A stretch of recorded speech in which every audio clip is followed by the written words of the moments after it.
The objectives of the lesson on epithermal deposits is to understand, number one, the general features of epithermal deposits with special reference to their geological setting, textures, mineralogy of wall rock alteration products and ore components, stages of hydrothermal activity, role of orogenesis, and the second objective is to understand the geological features of some of the principal epithermal type ore deposits, such as number one, silver gold deposits of Mexico, USA, number two, basalt and conglomerate hosted copper deposits in Michigan, USA, number three, andesite hosted copper deposits of Chile and Bolivia, number four, sediment hosted antimony deposits of China.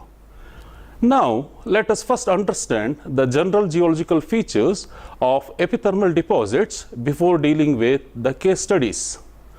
Many of the world's most spectacular and historically significant epithermal deposits are shallowly buried or crop out and are commonly hosted in intermediate to silicic volcanic rocks.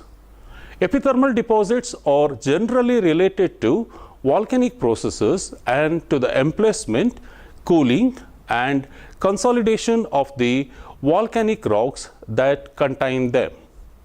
Epithermal deposits occur along convergent plate boundaries and are therefore related to orogenic belts much as are pegmatite, porphyry, skarn and hydrothermal vein deposits.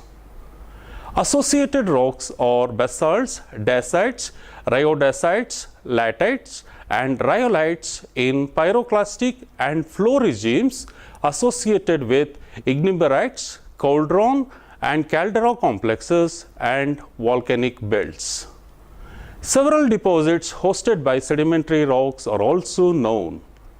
Principal epithermal deposits include the silver gold deposits at Pachuca Real del Monte Ore District, Mexico, Oatman, Arizona and Creed, Colorado, USA, and antimony deposits in southern and southwestern parts of China.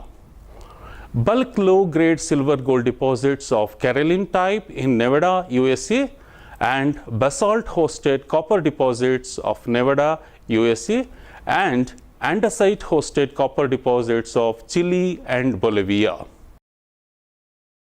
In epithermal silver gold deposits, deposition of ore normally takes place within about 1 kilometer of the Earth's surface in the temperature range of 50 to 200 degrees centigrade, although temperatures to 300 degrees centigrade are now known to be common.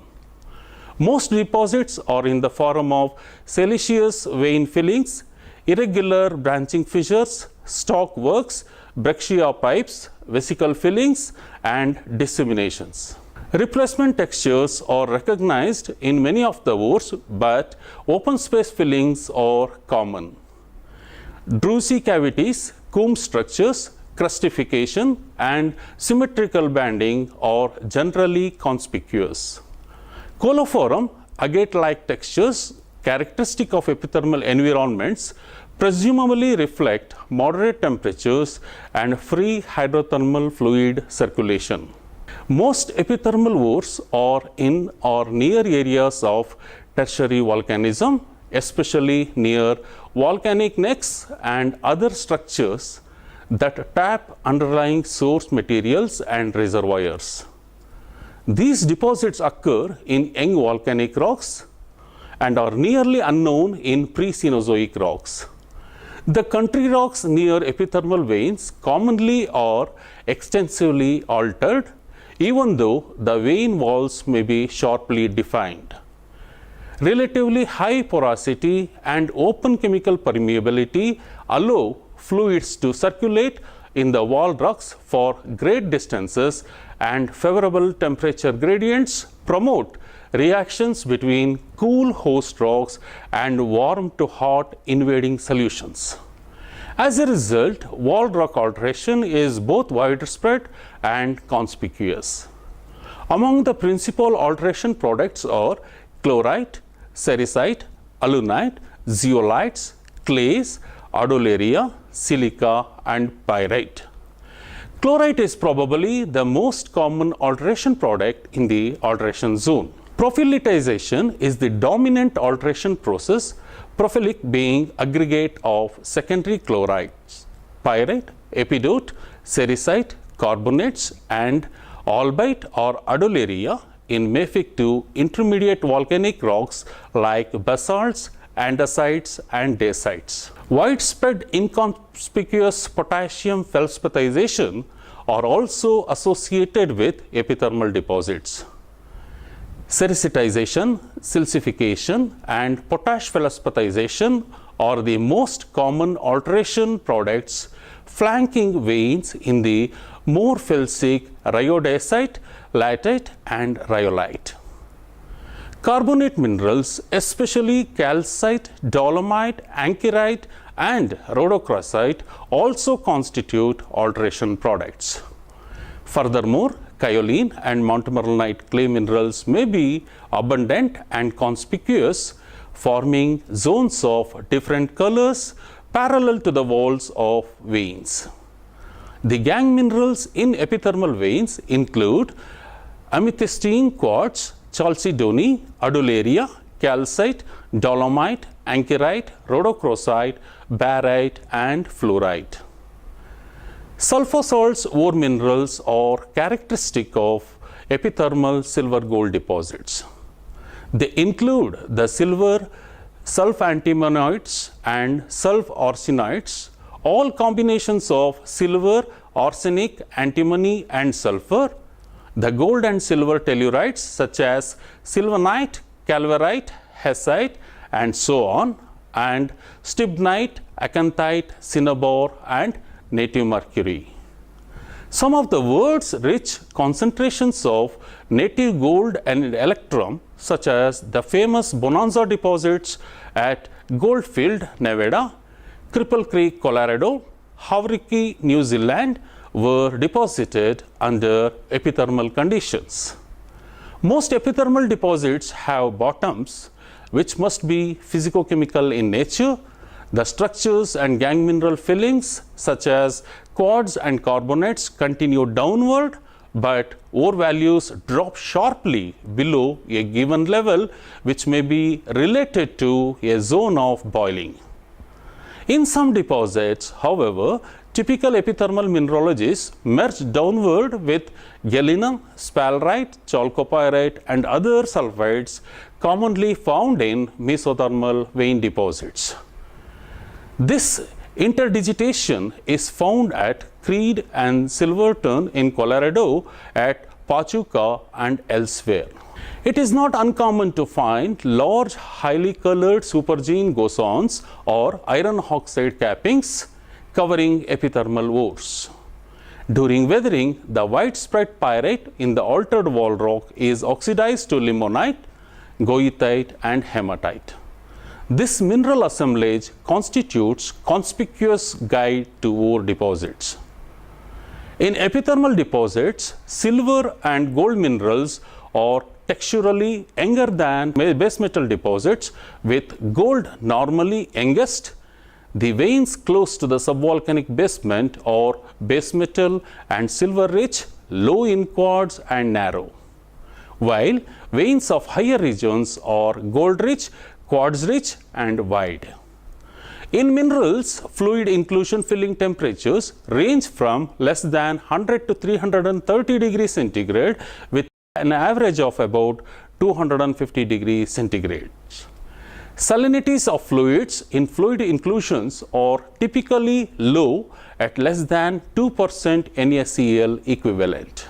Low delta O18 values ranging between -16 and +4 per mil, and low D2H values varying from -90 to -140 per mil suggest dominance of meteoric fluids, but magmatic fluid input is discerned at several deposits. Epithermal deposits may be generated totally by circulation of meteoric fluids, even without a magmatic component. On the other hand, it cannot be controverted that in some epithermal ore districts, the base and precious metals are essentially derived by magmatic fluids with variable degrees of dilution, precipitation and redistribution influenced by concurrent or late incursions of meteoric water. It is certain that meteoric waters could hardly be excluded from the well-documented fault vein systems that intersected the surface at the time of epithermal activity. Now, let us take up some case studies to better understand the mode of occurrence of epithermal deposits. The first one is Pachuca Real del Monte, Mexico. The famous Bonanza silver districts of Pachuca and Real del Monte in Mexico are typical epithermal deposits. They represent two ends of a single mineralized zone. The Sierra de Pachuca is made up of tertiary volcanic rocks overlying Cretaceous sedimentary rocks. Thick andesite flows and associated tuffs and breccias constitute the bulk of the older pre-tertiary subvolcanic basement. They are overlain by Oligocene, Pliocene rhyolites, dacites and local late basaltic flows which total about 200 meters in thickness. These volcanic rocks are cut by pre-mineral dikes of andesite, dacite and rhyolite. The most abundant rhyolitic dikes are the last phase of igneous activity before the ore-bearing fluids were introduced. In this ore district, mineralization is in quartz veins localized along faults. Local conditions favored development of breccias, wide shattered zones or broad fault openings. Paragenetically, the hypogene sulfide sequence is pyrite, sphalerite, galena, chalcopyrite, acanthite, polybasite, stephanite. Chalcocite, covellite and bornite occur locally, but they represent spotty secondary enrichment. By far, the most abundant compound of silver is acanthite, a product of both hypogene and supergene processes. Other secondary minerals include native silver, silver chloride and bromides, malachite, azurite, anglesite and oxides of manganese and iron. Besides quartz, the veins contain calcite, dolomite, rhodochrosite, rhodonite, bustanite and barite. Profilitization is the most widespread wall rock alteration and it affects extensive volumes of the volcanics. Phyllic alteration generally occurs at shallow levels. Individual mineable ore shoots in the veins seldom reach more than 1 kilometer in strike length. Vertical dimensions are generally shorter, with veins rarely extending more than 600 meters down. Some ore shoots occupy wide fault intersections, others are in open zones where the faults changed altitude or formed branches, loop structures and feathered joints. Veins average 1 to 2 meters wide with essentially no wall rock disseminations.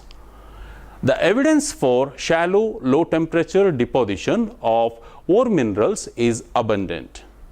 Repeated seismic movements along the east-west and north-south trending faults in the ore district caused multiple repeated brecciation of early quartz, allowing later quartz adularia and ore minerals to enter. Banded veins, works and replacement textures are all common. Some of the quartz is even chalcedonic, indicating possible deposition at low temperature and colloidal size ranges.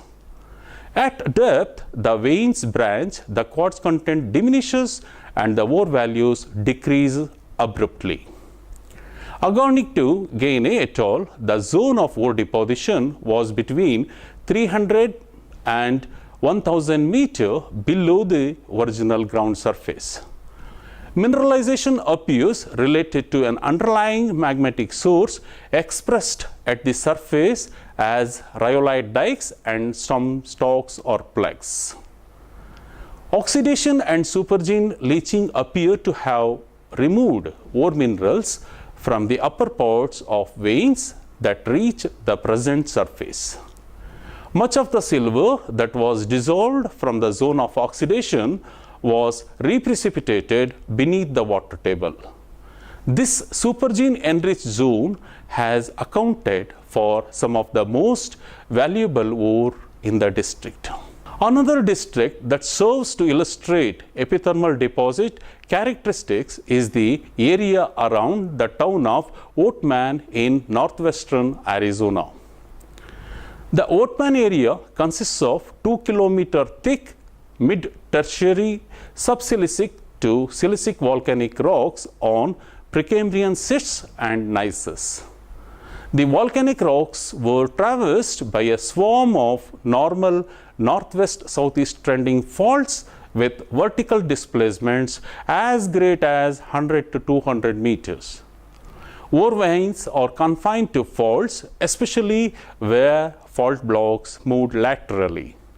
In ores, visible particles of gold-rich electrum with gold to silver proportion 80 to 20 compositions are common. Gold-rich electrum is the principal ore mineral. Negligible chalcopyrite, pyrite and marcasite have been found, and supergene, wulfenite and iron and manganese oxides are encountered.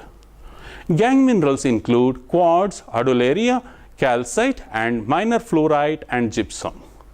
5 successive stages of mineralization can be correlated throughout the district.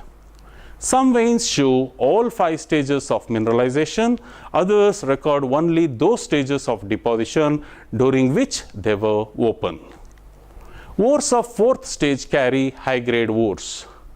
Wide zones of quartz sericitic phyllic alteration flank veins only where they are mineralized. The fluid inclusions indicate mineralization temperatures ranging from 200 to 240 degrees centigrade. The third important epithermal deposit is Creed in Colorado. The Creed ore district is located in central San Juan Mountains of southwestern Colorado. The rocks of the area are all of volcanic origin. All are of rhyolitic to lateritic in composition. In the area, subsidence took place after most of the eruptions and resulted in the formation of calderas. In the ore district, 4 calderas have been recognized. They are La Garita, San Luis, Bachelor and Creed.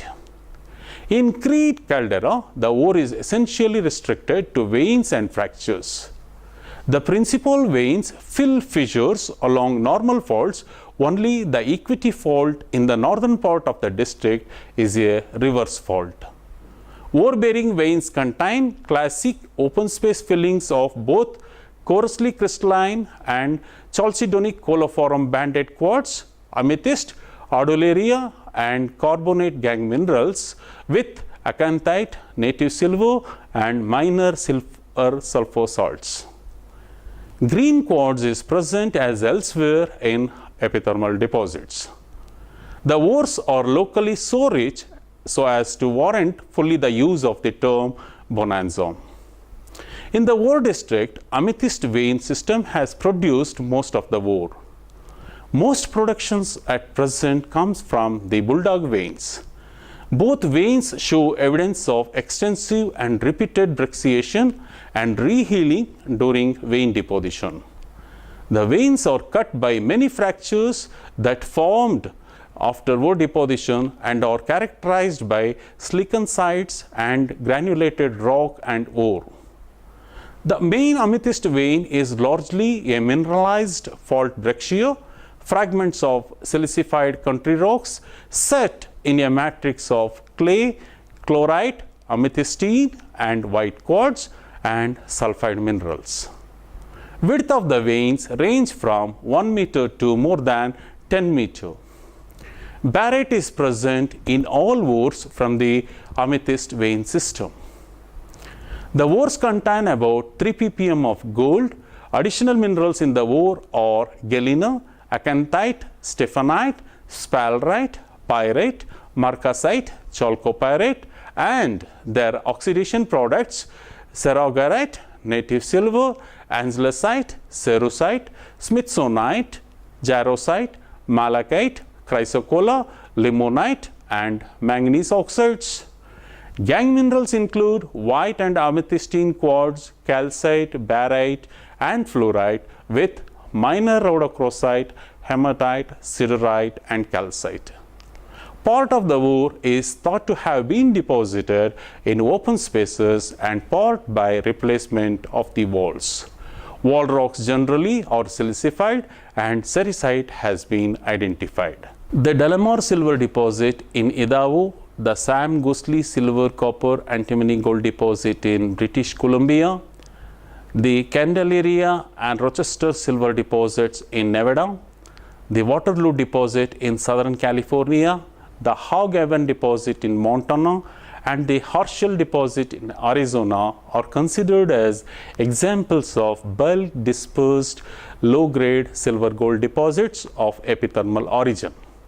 In the Delamar mine, the principal ore mineral is normonite, which occurs in a swarm of quartz veins and as impregnations dispersed in a silicified rhyolitic ash flow tuff in a Miocene caldera complex. In none of the other deposits I mentioned just now feature prominent individual vein structures, but the deposit meet many of the criteria of epithermal ore districts. They also represent the fact that either special circumstances of porosity and permeability of host rocks adjacent to veins or the unusual outflow of hot springs producing a commingling of epithermal vein fluids and caldera lake sediments can generate large volumes of low-grade mineralization. In many circumstances, these values may be invisible to the extent that they are either fine-grained or consist of inconspicuous minerals. The important aspect is that neither mineralization nor alteration in epithermal environments need be restricted to the veins, but rather values may be dispersed in host rocks or involved with either normal lake bed sediments or caldera lake sediments. The other important gold deposit is Carlin type gold deposits located in USA. In Nevada state, Carlin type epithermal disseminated invisible gold deposits are encountered at 13 locations such as Carlin, Blue Star, Bootstrap, Jerritt Canyon, Getchell, Pinson, Preble, Cortez, Gold Acres, Windfall Rustler, White Caps, Northumberland, and Standard. In the neighboring Utah, Carlin type deposit is encountered at Mercer and in Idaho at Tallman. The name Carlin type was defined by Coates in the year 1971 to include key aspects such as dissemination, domed and fractured carbonate host rocks, and fine-grained invisible metallic gold, arsenic and sulfur minerals, high concentration of antimony and mercury, contents of base metals, paucity of quartz veins, late stage carbonate and sulfate gangue minerals, presence of carbon in host carbonate rocks. At Carlin, the late tertiary ore bodies formed by replacement of calcite and dolomite in impure dolomite units in the upper 250 meter of the Silurian Devonian Roberts Mountains formation. Early fluids silicified the carbonate units. Main stage mineralization at 175 to 200 degrees centigrade and 2 to 4% NaCl equivalent salinity introduced silica, alumina, potash, barium, iron, gold, mercury, silver, arsenic, antimony, and organic materials. During this stage, quartz, pyrite, and cerussite were deposited, as was the ultrafine 5 to 30 millimicron gold. Minor base metal minerals were deposited after the gold. Overbearing fluids possibly rose from a presumed shallow stock along faults to spread out through the Roberts Mountain limestone. Temperatures rose as high as 275 to 300 degrees centigrade towards the end of the mineralization event. The mineralization was subsequently subjected to acid leaching and oxidation. During this stage, calcite and dolomite were consumed, sulfide and organic compounds were oxidized, and kyanite and anhydrite were formed. Subsequently, temperatures and salinity fell, hydrothermalism ended, and late supergene oxidation affected the ore zone. Oxygen and hydrogen isotopes indicate that most of hypogene and supergene waters were meteoric. The normal ores contain 8 ppm of gold, 25 ppm of mercury, 100 ppm of antimony, and 400 ppm of arsenic. Silver is absent. The gold occurs with mercury, antimony, and arsenic as coatings on pyrite and fracture filling in that mineral. Many classifications of ore have established, namely normal, siliceous, pyritic, carbonaceous, arsenical, oxidized, and least oxidized. After knowing about silver-gold deposits of epithermal origin, now let us take up epithermal copper deposits. For discussion, two major copper deposits, namely number 1, basalts and conglomerate hosted copper deposits in Michigan, USA, and number 2, andesite hosted copper deposits of Chile and Bolivia are considered. Michigan copper ores occur in basalt and conglomerate. The copper ores of Calumet Gila, ore district of Keweenaw Peninsula in northern Michigan, are examples of low temperature hydrothermal mineralization that has been channelized into its present positions through permeable conglomerates and broken tops of gently dipping lava flows. Concentrations of ore are found as cement in conglomerate beds between the basalt flows, in the fragmented vesicular amygdaloidal flow top layers of individual flows, and in sparse fissures which cut both. These sites were favorable for ore deposition because of extremely high permeabilities. The ores are therefore essentially tabular and strata-bound. The basalts of late Proterozoic age are continental tholeolitic basalts that poured out in a basin that was also receiving the conglomerate sediments. The resulting 2 to 3 kilometer thick pile of 1 to 200 meter thick basalt flows with about 3% interleaved conglomerate is called the Portage Lake series. The deposits contain almost no sulfur, so native copper is the prominent ore mineral with rare chalcocite and digenite, both of which have high metal to sulfur ratios. Native sulfur is commonly associated with native silver and metallic nuggets which contain both native copper and silver. The native copper deposits are associated with albitized wall rock and amygdule fillings of calcite, chlorite, epidote, quartz, prahanite, pumpellite, and zeolite. Open space filling vastly predominates over replacement, and mineralogy, structure textures, and absence of alteration indicates extremely low pressures and temperatures, perhaps less than 100 degrees centigrade.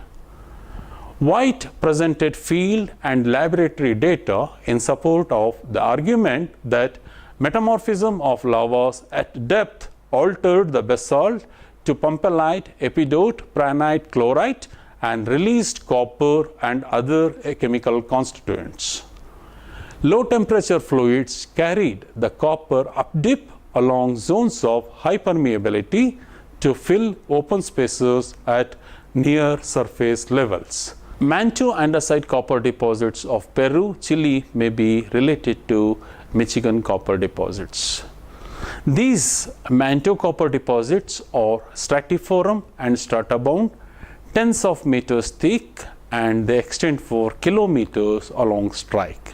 Andesitic, dacitic, and latitic flow tops, breccias, and ignimbrites are preferred hosts. Since porosity and permeability decrease downward, so also does copper grade. Deposits typically have sharp hanging walls and gradational foot walls.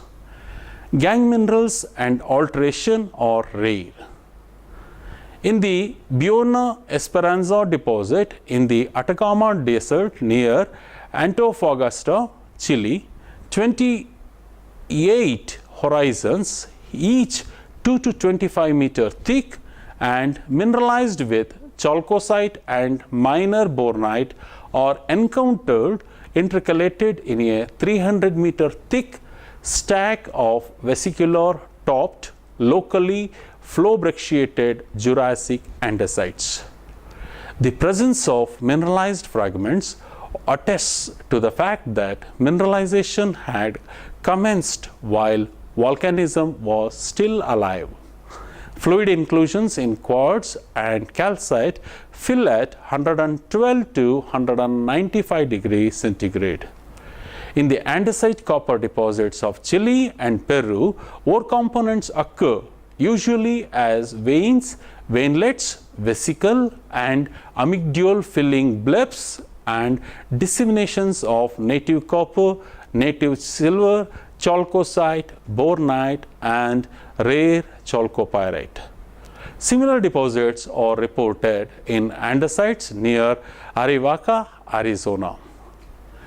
I would like to end my lesson on epithermal deposits with a brief description on Chinese antimony deposits.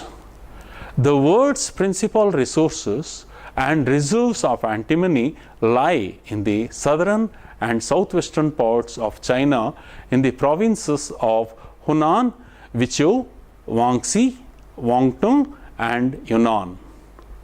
The other most productive antimony source is the stibnite-rich submarine volcanogenic massive sulfide deposits of Murchison Greenstone Belt of northeastern Transvaal, South Africa. In China, antimony deposits lie in three crudely defined east-west belts associated with Mesozoic plutonic rocks, principally granodiorites and quartz diorites.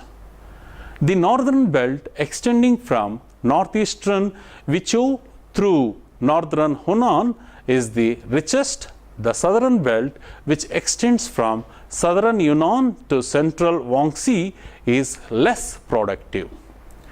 The central belt follows a mountain range along the Guizhou, Guangxi, and Hunan Guangdong borders. Hunan, the chief source, contain rich deposits. It is to be noted that the Chinese antimony deposits are atypical of epithermal deposits in general, in that they all occur in sedimentary rocks, but their epithermal characteristics has been recognized and reported as early as 1933 by Lindgren, who listed the Chinese antimony deposits as an example of epithermal deposits in his voluminous publication on mineral deposits. The antimony deposits of China occur as veins in shales, slates, sandstones, and quartzites, and there are replacement lodes in limestone and dolomites. These host rocks range in age from Precambrian to Mesozoic. The Chinese antimony deposits are similar in many respects to epithermal Senator antimony deposit of Turkey. There are two principal kinds of antimony deposits in this extensive region: stibnite quartzite veins in clastic host rocks and stibnite galena arsenopyrite replacement deposits in carbonate rocks. Although the most productive mines include replacement type ores, the dominant ore is stibnite quartz open space filling. Stibnite is easily recognized by its striated lath-like prismatic form. The veins are restricted to zones of shearing or brecciation.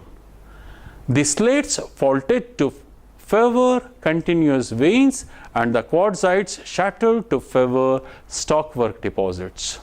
Few of the veins are uniform in their content of stibnite, which occurs sporadically in pockets or bunches. Quartz which forms crystalline works in many places is generally the only gangue mineral. Cinnabar and pyrite are found in some of the stibnite veins in subordinate amounts. The average vein is about half a meter wide. Stibnite quartz ore ranges from 6 to 25% stibnite.